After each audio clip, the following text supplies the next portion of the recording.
Well, I mean, 82 murders is still a lot of murders. I mean, I think that, you know, when I think about that number, one, from where I started from in 1990 when we had 479, it seems dramatic.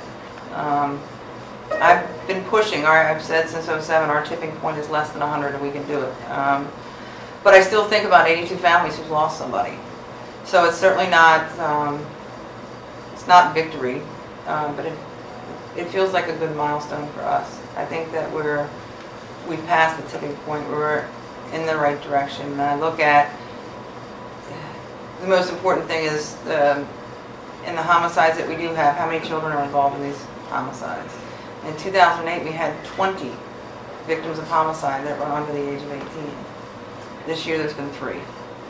So there are some important numbers inside of that number that mean a lot to me. You know, reducing the number of, you know, children that are victims of homicide, especially in light of what happened last Friday. Those are important things, but we still have a ways to go. In my opinion, there's 4 distinct things that we've done in the past 5 years that have had the most impact on homicide, specifically homicide, although non-fatal shootings as well. First and foremost is we created this gun unit that's only job is to focus on the illegal firearms, and that's what they do 24 hours a day, 7 days a week. They focus on illegal firearms. They've done a fantastic job because of their expertise, and they've gotten better and better over the years.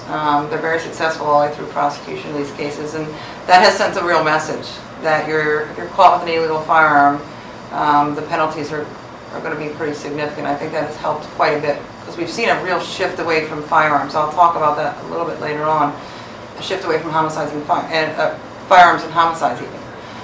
So the gun unit and that focus on illegal guns has been huge. The gang intelligence unit. So up through 2008, what drove most of our violent crimes, shootings, and homicides was gangs. I'm sure you remember we would have spikes over a weekend where we'd have 11 or 12 shootings and 7 or 8 homicides in a weekend. If you think back to Trinidad. And it was really very specifically focused on gangs and retaliation, so we had to really put a lot of effort into that. The gang intelligence unit is the core of that effort. Now that they work the gang intelligence unit is the core of that effort, but they do work very well along with our school resource officers and our patrol officers. So I think their impact to stop the retaliatory violence, we haven't seen since 2008 those multiple shootings going back and forth and retaliations like that, because the gang intelligence unit, as soon as a shot's fired in a neighborhood, they know which validated gang members are beefing with who, and they know what areas are in conflict at the time, and most often they're proactive enough to mediate before the violence starts, but if there is a shot fired, they immediately mobilize and go to the gang members and try and cool things down. That has been tremendously helpful. I think the support from the public, people coming forward and giving us information through our tip lines, through our anonymous tip lines, through cooperation with our detectives. A statistic that I show people all the time, because it's so hard to show what you prevent and show things that are non-statistical, like cooperation. We started with the anonymous tip line in 2008, and we only had 292 tips that year. As of November of this year, just for the calendar year, we had 1,830 tips. So you're talking about a 527% increase in tip information. So that has shown that the public is more and more willing to give us information because they know we act on it. And then in terms of reward payouts, we pay up to $25,000 for arrest and conviction in homicide cases. And all the way through 2007, we paid out on average no more than $200,000 a year. That's not a lot, given we had 186 murders in that year. We're well over $500,000 this year, and we have been up around $500,000 and over for the past several years. So people are not only willing to give us information anonymously, willing to share threat information about violence with their beat officers, but they're also willing to go to court and testify if necessary. Because in order to be eligible for that, you have to be willing to go to court and testify if necessary. So having those folks willing to do that has been a tremendous help. And then the last of the 4 things that I think that has been helpful is we diverted an awful lot of our budget in 2007 to technology, and bringing that technology to make us more efficient and to make the criminals less successful has been tremendous. The combination of ShotSpotter and CCTV and license plate readers and automated enforcement and all of those things has allowed us to focus on the things that are most important and do those things much more efficiently. Criminals, if nothing else, are pretty sensitive to risk. And I think the gun unit's work and the focus by the whole justice system in the last 5 years on guns, illegal firearms, has increased the risk to a point where there's not the prevalence of carrying a firearm. And as you know, just the mere fact that you have a firearm on you when a dispute begins, the likelihood of that firearm being involved in that dispute is much higher. And obviously, the lethality of the weapon, nothing is more lethal, in my opinion, than a firearm in a fight. You have a much better chance of survival with any other weapon than a firearm. So I actually myself was pretty shocked at the overall number of cases where homicides were the result of a firearm this year compared to previous years. You know, if you just look back to 2008, we had 142 murders that were committed with a firearm. And, you know, this year that number's down 50, you know, to 50, 51. That's a dramatic drop-off. So I think what we're seeing is a lot more people engaged in criminal activity and fights and assaults that are using anything but a firearm, and that's good for us. It's good for everybody. Well, the gun unit has a lot of tactics, and I have to tell you, they're one of the units in the city that has just an incredible way of relating to people in the communities. They got great relationships with people in the communities. They have great sources of information. And then there's a lot of just kind of good old-fashioned police work. They've got to do some surveillance, and they've got to get to know the players, and they look for connections. You know, we've done 2 major operations in the past 3 years where, and both of the operations lasted almost a year, one a little over a year, where we did a year-long investigation with multiple undercover officers that went out there and posed as people who were looking to buy illegal firearms. And we were able to confiscate over 100 firearms in each operation. But the key to those operations is we got the source. We went for the source. We didn't just stop from the guy that was making the sale. We went for the source of those guns. And I think that has sent a tremendous message to people who are willing to bring guns here and sell them, is that you never know when you're dealing with a police officer. All of those people we arrested in those cases are looking at serious federal crimes for selling firearms here in the district. So I got to give kudos to my gun unit and my narcotics guys that ran those operations. That really sends a huge message. I think gang activity is down significantly. You know, years ago, I'd say 5 or 6 years ago, we actually had a process of, you know, I don't believe in just tagging neighborhoods and people in neighborhoods as gangs like we used to do a few years ago. I believe that there should be a real validation process to validate whether somebody truly is a gang member or not just based on 1 or 2 criteria, but a whole host of criteria. So once we started validating gang members and validating gangs, I'd say 5 years ago, I'd tell you we probably had a good 70 validated gangs around the city, where you had 5 or more validated gang members, and based on that criteria that we're engaged in criminal activity of various types: drug dealing, guns, gambling, robberies. But that's down significantly. The number of gangs that are active, I'd say, and a concern for us, and there's some slight variations here and there, is significantly less. Maybe 10 across the city that I think still pose a threat to violent crime.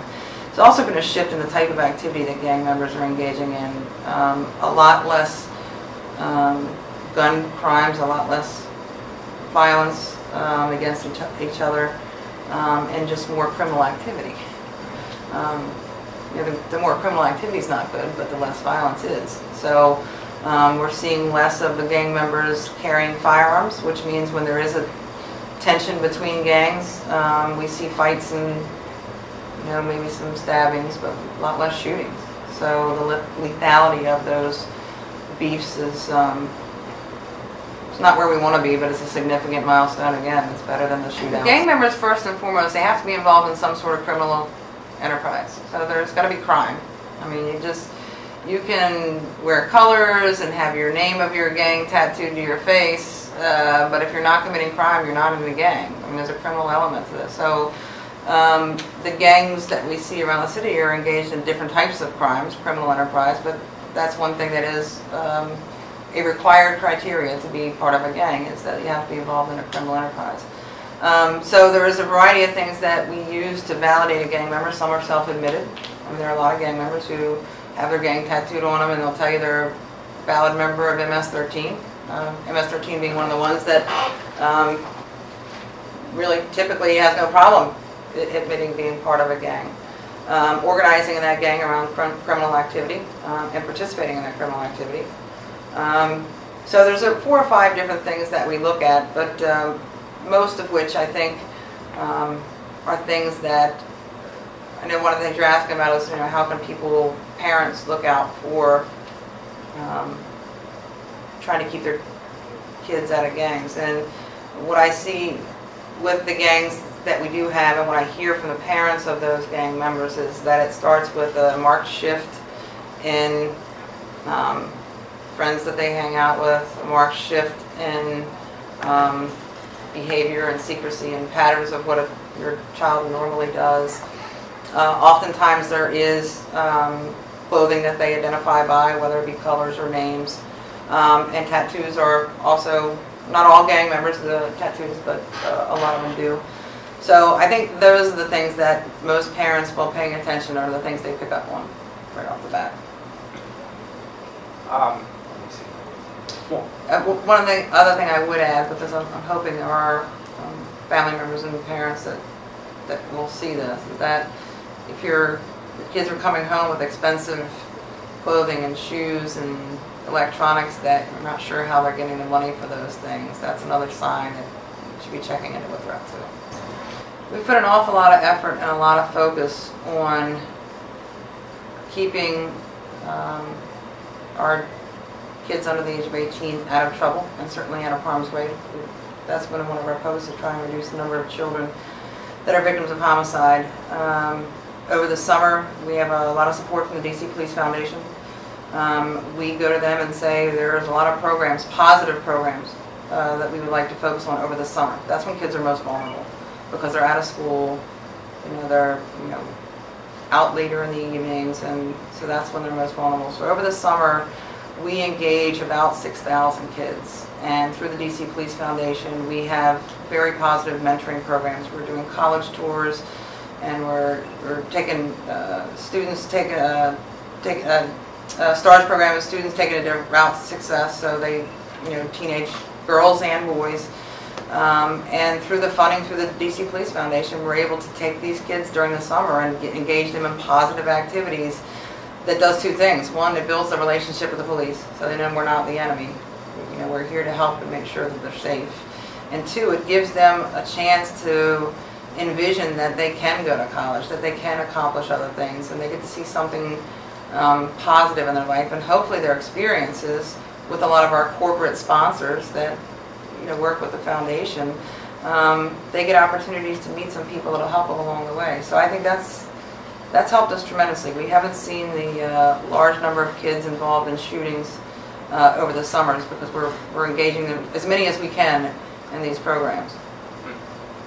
Well, for many, many years I've heard police officers make excuses, and more often than not I've heard police officers say, well, we can't stop homicides, and I'm adamant that we're not going to have that mentality. So to answer your question, my answer is, my gut instinct is no, there's nothing that is beyond our control. People say, well, if a homicide occurs in a domestic violence incident behind closed doors in somebody's home, how can you stop that? I'm not saying I can stop every one, but I'd be willing to bet in that domestic violence homicide that there were several interventions with the police prior to that homicide. We've been to that residence before. We've had contact with that victim before. We know that that suspect has exhibited violence before. Did we do everything we could do to try and prevent it from getting to that point? And I'm not willing to say that we've done everything we can at this point. We've got to make sure that in every opportunity we do everything that we can. I want my police officers to always have the mentality that we can prevent homicides, so I don't make excuses for any of it. Well, the most memorable this year was just a couple of weeks ago. A young mother, 19 years old, holding a toddler, her baby, in her arms, and the toddler she's holding is holding a baby doll, getting on a metro bus, and having the father of the child open fire almost at point blank range and shoot and kill the mother while she's holding the baby. Horrible, horrible crime scene, horrible thought, and then what that child has to go through from the significant injuries. The baby took a gunshot wound to the face also. So the suspect in that case later committed suicide, but that child for the rest of her life, witnessed the murder of her mother by her father, and will be permanently disfigured. How do you forget something like that? That's the most memorable one this year. And just from this first notification I got when the shooting was actually just being discovered all the way through, just like every law enforcement officer in this country, I'm sure, holding my breath and watching the news get worse and worse. And what struck me about the whole thing is, one, is the age of the kids involved, which is devastating, and two, the lack of survivors in a mass shooting struck me immediately. That it was just everybody that was shot died, which means the focus of the attack was pretty significant, that nobody survives. The density of violent crimes are going to be in your urban areas, your densely populated areas. I think lack of solid families, regardless of what your race,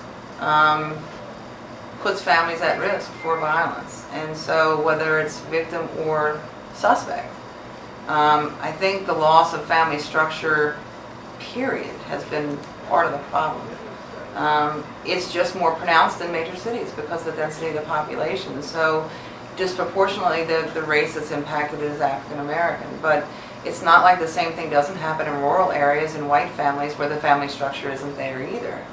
It's just there's not as dense a population, so the numbers aren't as great. But it really, I think, really goes back to just the breakdown of the family structure and having that solid family there to try and give young men, period, some direction. And there's something to be said. I'm a single parent. I was raised by a single parent. God gives us two parents for a reason. Maternal and paternal instincts are very different, and I think the loss of one of those two makes it a challenge. Well, the other thing that you have to, if you look at the data, is that's where we've had the most significant reductions too. I mean, the neighborhoods with the highest percentages of homicides this year, the neighborhoods that have consistently had the highest percentage of homicides. What's different now is they have the biggest, most significant reductions. I mean, I think you're going to find that in just about any, any urban area, major city, is that where you've got the densest populations and where you've got the most economically challenged populations. A lot of things play into those violent crimes, but those are kind of the biggies. Dense population, a lot of economically challenged families, the family structure that we talked about earlier. You have the same thing in the suburbs, it's just much more spread out and a lot less density. So I think for the neighborhoods that still have unacceptably high violent crimes, at least what I see when I go out there, I feel like they know that we've put a lot of effort into it, and I feel like they really appreciate what we've done in bringing those numbers down in their neighborhoods. We really need their support and their participation in it. I mean that's where we talk about challenges in prosecution. We need those same communities to meet us halfway and give us just the same commitment we're giving them. And I'm seeing that in a lot of those neighborhoods. So I'm pretty happy with the reductions we've seen over there. I'm pretty happy with the drop in the number of juveniles, both victims and suspects in homicides. I'd like to see that zero. I mean, in 2008, the total was 36 people under the age of 18 involved either as a suspect or a victim, and this year it's 9. So big drop, but it should be 0. That's a biggie. I mean, and I keep thinking back to what happened in Connecticut. Our #1 priority really has to be the kids, period. Let's make sure the kids are safe. then we go from there. So that's the biggie, is getting the number of children involved in homicide to 0. But I guess the other big goals for us over the next 5 years is Washington, D.C. is a world-class city, and a city that I am so proud to live in and be a police officer in, and it always hasn't been that way. And I think the whole world needs to recognize that. This is a world-class city, and it is one of the safest cities in America, and I want to make sure that we keep it that way and people start to recognize that. So these petty street robberies and the willingness of a group of people to assault somebody or beat somebody up to take their phone, or to pull a knife or gun on somebody to take property, that's the next big challenge. I'm committed. I'm very committed. I'm passionate about what I do. I'm a little hard-headed. My mother kind of raised me to, if you think there's something that needs to be done and then you're going to do it, then you just stick to your guns and you get it done. And I think that it's doable. It's doable. So I'm a little stubborn and passionate, but I really do care about the people that we serve here, and that really drives you. And I'm fortunate. I got a lot of people that work with me that feel the same way. Having a good team of people feeling that way helps. I just always try and remind people, we're the police officers, and I know just one negative encounter with a police officer can really change your perspective on law enforcement. But I can tell you from being here 23 years, the officers that we have here, especially the ones that are working on violent crime cases, they really do care. Not all of us are the most warm and fuzzy, overtly compassion. It just doesn't ooze out of all of the police officers, but they really do care. And we really want this violence problem to go away. And so for those community members who are still a little bit skeptical of us, give us an opportunity and let us work with you, because that's what it's all about. We really do care about making sure the neighborhoods are safe. So.